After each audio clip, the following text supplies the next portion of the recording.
केरल में चुनाव प्रचार थम चुका है, लेकिन केरल की कुछ तस्वीरें हैं जिनकी चर्चा खूब हो रही है। क्या है खास इन तस्वीरों में, देखिए।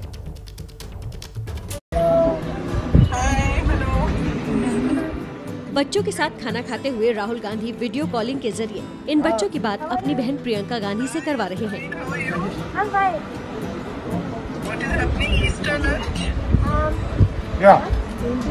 राहुल इन बच्चों को अपना नया दोस्त बता रहे हैं। मौका था ईस्टर का। तस्वीरें राहुल गांधी के संसदीय क्षेत्र वायनाड की हैं। विधानसभा चुनाव प्रचार के लिए केरल में राहुल गांधी बिल्कुल अलग अंदाज में नजर आ रहे हैं। राहुल के लिए एक बच्ची फूल लेकर सड़क किनारे खड़ी थी। काफिले के साथ गुजर रहे राहुल ने जब बच्ची को देखा तो रुककर बच्ची से फूल भी कबूल किया।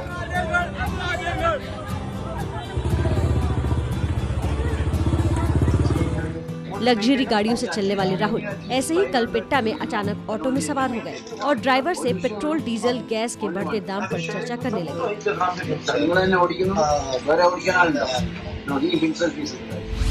सबके बीच पहुंच जाने वाले राहुल के अलग अलग रूप से जहां लोगों के दिल जीतने की कोशिश नजर आती है, वहीं राजनीतिक लक्ष्य भी साधा जा रहा है। केरल की सभी 140 सीटों पर कल वोट डाले जाएंगे। ऐसे में कांग्रेस के गठबंधन वाली यूडीएफ सत्ता में वापसी के लिए कोशिश कर रही है, जिसमें राहुल के अंदाज कारगर साबित हो सकते हैं। देश में कोरोना की दूसरी लहर पहली से भी ज्यादा खतरनाक होती जा रही है। इस लहर में मामले इतनी तेजी से बढ़ रहे हैं कि पिछले 20 दिनों में हर रोज 25,000 से ज्यादा मामले आ गए। 5 दिन से औसतन रोजाना 77,000 केस। कोरोना की दूसरी लहर का देश भर में कहर।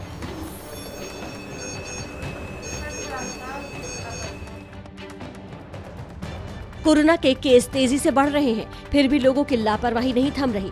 लोगों में बढ़ती लापरवाही और पिछले दिनों एयरपोर्ट पर यात्रियों की स्क्रीनिंग में ढील की वजह से ब्रिटेन, ब्राजील, साउथ अफ्रीका और अमेरिका से आने वाले यात्रियों के साथ कोरोना का नया वेरिएंट भी भारत आ पहुंचा है।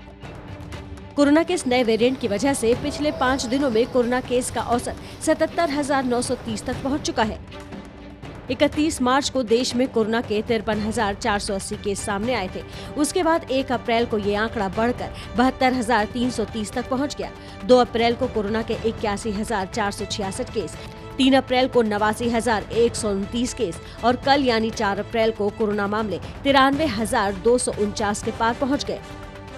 पिछले साल मार्च में संपूर्ण लॉकडाउन लगने की वजह से कोरोना की रफ्तार काफी धीमी रही थी, लेकिन इस साल कुछ राज्यों में नाइट कर्फ्यू लगने के बाद भी कोरोना की रफ्तार धीमी पड़ने के बजाय दोगुनी तेजी से बढ़ रही है।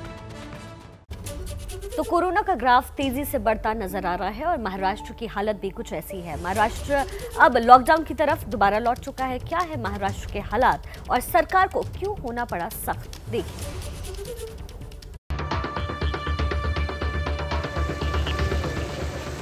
ये महज भीड़ नहीं, ये महज लापरवाही नहीं है, ये सबसे बड़ा गुनाह है। नतीजा महाराष्ट्र को नई सख्ती झेलनी पड़ेगी।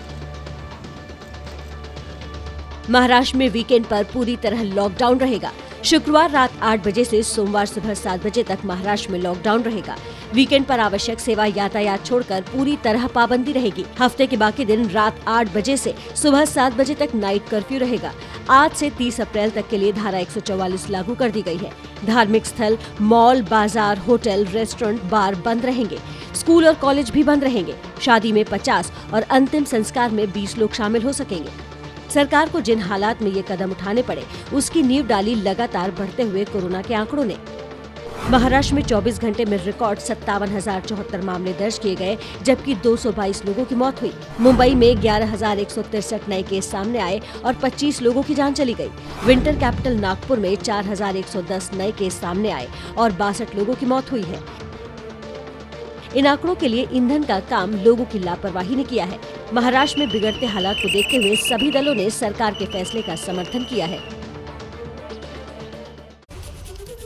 शिखा, हालात बेकाबू होने के बाद जागे तो क्या जागे, यूपी में भी जमकर लापरवाही हो रही है। जनता के प्रतिनिधि ही नियमों की धज्जियां उड़ा रहे हैं। फूल मालाओं से लदे मंत्री जी, उनके स्वागत में जुटे कार्यकर्ता। और कार्यक्रम में शामिल होने आए लोग। न किसी के चेहरे पर मास्क है, न ही 2 गज की दूरी का पालन किया जा रहा है। यूपी के अयोध्या की तस्वीरें, जहां मौका था व्यापार प्रतिनिधि मंडल की कार्य समिति के शपथ ग्रहण समारोह का, और फूल मालाओं से लदे ये हैं यूपी के कानून मंत्री ब्रिजेश पाठक, जो कोरोना नियमों की धज्जियां उड़ा रहे हैं। सवाल उठाने पर मंत्री जी के जवाब भी अनोखे हैं। आप पत्रकार साथी, आप भी कन्विंस करो, हम भी कन्विंस करते हैं, फिर सरकार अपना काम करेगी। उत्तर प्रदेश के कानून मंत्री की ये लापरवाही तब सामने आई है जब प्रदेश में कोरोना के आंकड़े हर रोज नई ऊंचाई छू रहे हैं। यूपी में पिछले 24 घंटे में 4164 कोरोना केस आए हैं। वहीं 24 घंटे में 31 लोगों के मौत की खबर है। यूपी की राजधानी लखनऊ में सबसे ज्यादा 1041 मरीज मिले और 6 लोगों की जान चली गई। देखिए, एक तरफ कोरोना के केसेस लगातार बढ़ते जा रहे हैं तो दूसरी तरफ वैक्सीनेशन की रफ्तार भी तेज हो रही है। देखिए कहां कोरोना वैक्सीन लगवाने वालों को गिफ्ट्स दिए जा रहे हैं। कोरोना वैक्सीन लगवाओ और सोने का नोज पिन और हैंड ब्लेंडर का रिटर्न गिफ्ट ले जाओ। टीकाकरण में शामिल होने आओ और भरपेट खाने का लुत्फ उठाओ। ये 2 तस्वीरें गुजरात के राजकोट की हैं, जहां कोरोना के टीकाकरण के लिए प्रोत्साहित करने की अनोखी पहल सामने आई है। राजकोट के स्वर्णकार समुदाय ने वैक्सीन लगवाने वाले लोगों को खास गिफ्ट देकर उत्साह बढ़ाया। कोरोना कैंप में जिन महिलाओं ने वैक्सीन लगवाया, उन्हें गिफ्ट के तौर पर सोने की एक नोज पिन तो पुरुषों को हैंड ब्लेंडर दिया गया। हमें सोनानी चूक दिए, બધા લોકોને सब लोगों ने ये लोग को ये दिया है और हमें बहुत आनंद है। हमारे को गिफ्ट मिली है, पुरुषों को ब्लेंडर झेलनी मिली। जैसा ही प्रोत्साहन का कार्य राजकोट के एक गैर सरकारी संस्था जैन विजन ग्रुप ने भी किया। वैक्सीन लगवाने आए लोगों को सुबह के नाश्ते से लेकर रात के खाने तक की व्यवस्था करवाई। रसीकरण करने आए तो हमने ये किया, ऐसा आयोजन किया है कि वो खाना खा के जाए। सुबह अगर आए तो सुबह यहाँ ब्रेकफास्ट किए, दोपहर में आए तो लंच, शाम को आए तो डिनर। कोरोना महामारी की दूसरी लहर के बीच देश भर में टीकाकरण का अभियान अपने जोरों पर है। अब तक 60,59,79,654 डोज दी जा चुकी है। अगली खबर ना तो सुशासन की पोल खोल रही है और ना ही अव्यवस्था पर कुछ बोल रही है। वो तो मजबूरी दिखा रही है, और मजबूरी बिहार पुलिस की राइफलों की। राजकीय सम्मान में फायर होना था, बंदूकों ने साफ साफ कह दिया हम नहीं करते फायर वायर। देखिए, आखिरी दर्शन के लिए लाखों की भीड़। हजरत वाली रहमानी को राजकीय सम्मान की तैयारी। वर्दी पर कलफ लगाकर पुलिस वाले भी तैयार थे। देश के बड़े मुस्लिम धर्मगुरुओं में से एक हजरत वली रहमानी को मानने वाले भी इंतजार में थे। अधिकारी ने तो बकायदा आदेश भी दे दिया कि एक एक करके सलामी दो।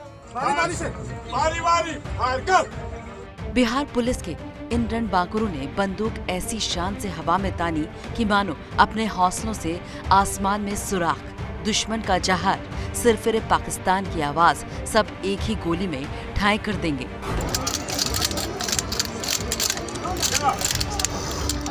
लेकिन बिहार पुलिस की नाकामी के रविवार पर बंदूकों ने हड़ताल कर दी। एक एक करके सारी गोलियां लजाती शर्माती दुल्हन की तरह बंदूक के चैम्बर के घूंघट से ही ना निकली।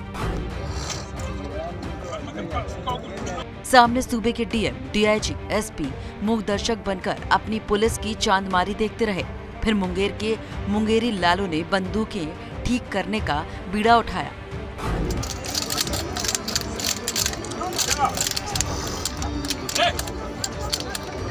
लेकिन ये बीड़ा भी बंदूकों की तरह ही निकला, सिर्फ उठा, बना या चला नहीं।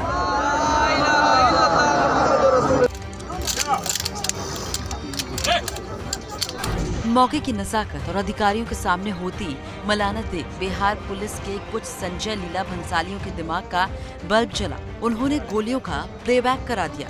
जी हाँ, गोलियों का प्लेबैक। आगे वाले जवान बंदूक कंधे पर टिकाए खड़े रहे और पीछे वाले जवानों ने गोलियां चलाकर प्लेबैक दे दिया। चलिए, हो गया।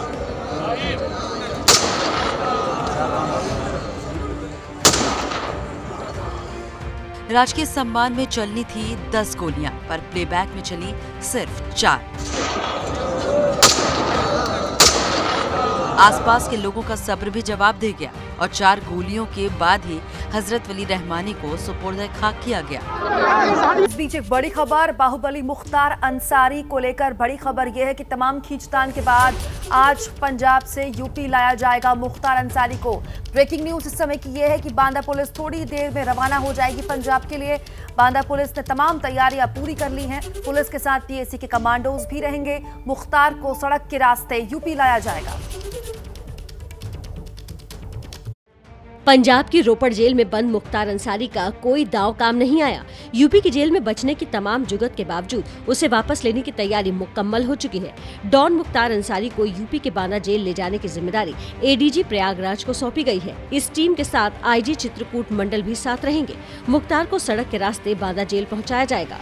जो भी जेल में आएंगे, जो उससे पहले भी कौन कौन अभी जेल में है, उसके बारे में भी पूरा जानकारी किया जाएगा और साथ में जो बाद में कौन कौन जेल में अभी पहुंचेंगे तो उसके बारे में भी प्रतिदिन इस पर सूचना रखी जाएगी और उसका कड़ी निगरानी रखी जाएगी। मुख्तार के आने से पहले बांदा जेल में सुरक्षा व्यवस्था बढ़ा दी गई है। जेल में आने जाने वाले लोगों और अपराधियों पर नजर रखी जाएगी। कोशिश इस बात की है कि मुख्तार अंसारी को जेल में सुरक्षित रखा जा सके। सुरक्षा को ध्यान में रखते हुए जेल के बाहर अतिरिक्त पुलिस बल को तैनात किया गया है। इस बीच मुख्तार के एम्बुलेंस मामले की जांच भी तेज हो गई है। जिस एम्बुलेंस में अंसारी को मोहाली कोर्ट में पेश किया गया था, वो रोपड़ आनंदपुर साहिब रोड पर लावारिस हालत में खड़ी मिली है। 4180-7171 रोपड़ नवाशहर रोड पे लावारिस खड़ी है। आप देख सकते हैं अभी विजुअल्स कि इस एम्बुलेंस को अब क्रेन के जरिए जो है वो लेके जा रहे हैं यहाँ से। यूपी नंबर वाली इस एम्बुलेंस को पंजाब पुलिस ने अपने कब्जे में ले लिया है। न पाबंदी हो न कोई हद हो तो बस खुद बनाई सरहद हो। ये मुहिम है परतों में छिपे हर सच की तलाश की, सियासत पर रखी पैनी नजर और आंख की, खबरों की दुनिया में एक जिम्मेदार आवाज की, जुर्म और जुल्म के खिलाफ हर बेबस के लिए इंसाफ की। जब कोई हद नहीं इंसानियत के लिए जज्बात की, जब कोई हद नहीं खुशियों और ख्वाब की, तब कोई हद क्यों हो नए नजरिए और बदलाव की। तोड़ के हदों के ताले नए सपनों को पाले, बांधे सबको एक धागे, आपको रखे आगे। ABP news.